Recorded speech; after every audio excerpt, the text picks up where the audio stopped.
também existe quando o usuário clica com o botão direito do mouse na barra de tarefas, é iniciar gerenciador de tarefas. Vamos estudar então este gerenciador de tarefas.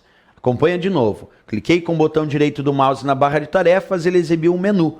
E uma das opções aqui se chama iniciar gerenciador de tarefas.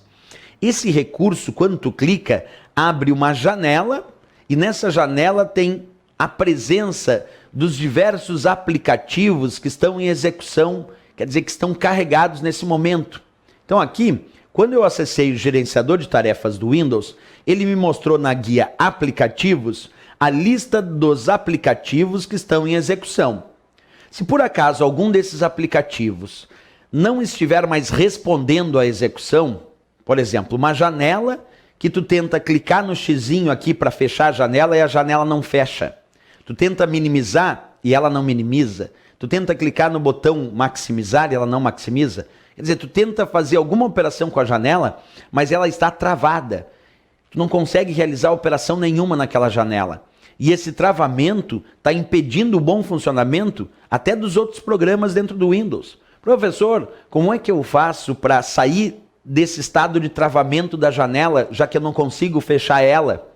Bem, tu vai acessar o gerenciador de tarefas e para isso tu pode usar ou o Ctrl+Alt+Del, e ele abre uma lista de opções e tu pode acessar o gerenciador de tarefas, ou usar Ctrl+Shift+ESC, Ctrl+Shift+ESC, lá no teclado, Ctrl+Shift+ESC, dá acesso diretamente ao gerenciador de tarefas. Ou ainda, clicar com o botão direito do mouse na barra de tarefas e escolher iniciar o gerenciador de tarefas. Aí ele abre essa janela. Como eu disse, nessa janela vem a lista dos programas que estão carregados, que estão em execução, das aplicações que estão em execução no computador nesse momento, aqueles que estão abertos na forma de janelas e que tu está usando.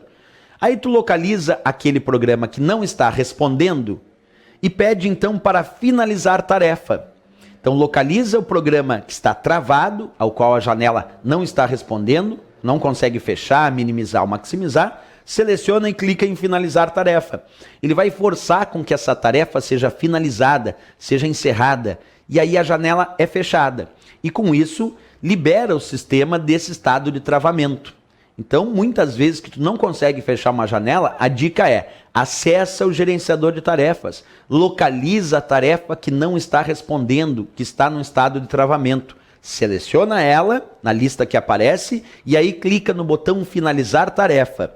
Aí sim, ele vai forçar com que aquela janela seja fechada e isso libera o bom desenvolvimento, o bom processamento dos programas dentro do Windows. Outra função muito útil do nosso gerenciador de tarefas é usar uma guia chamada desempenho. Observa aqui, ó, tem uma guia chamada desempenho dentro do gerenciador de tarefas. E como o próprio nome diz, essa te permite fazer uma análise do desempenho, isto é, do percentual de uso da CPU, que é a unidade central de processamento ou processador do computador, e também uma análise do desempenho e do uso da memória do computador, principalmente a memória RAM, que é a memória principal do computador. Então, repetindo, quando tu clica dentro do gerenciador de tarefas, nessa guia chamada desempenho, o teu objetivo é analisar o percentual de uso da CPU, que é o processador do computador, analisar o uso da memória, principalmente a memória RAM, que é a memória principal do computador, isso inclusive com análises gráficas, mostrando gráficos evolutivos do uso da CPU e também do uso da memória. Então tu pode analisar desempenho do teu sistema, processador e memória, tudo isso através do gerenciador de tarefas. Recurso bem útil, como eu disse, que tu pode clicar com o botão direito do mouse na barra de tarefas e então escolher iniciar o gerenciador de tarefas e aí gerenciar essas tarefas. Ou finalizando uma tarefa que está travando ou ainda analisando o desempenho do teu sistema.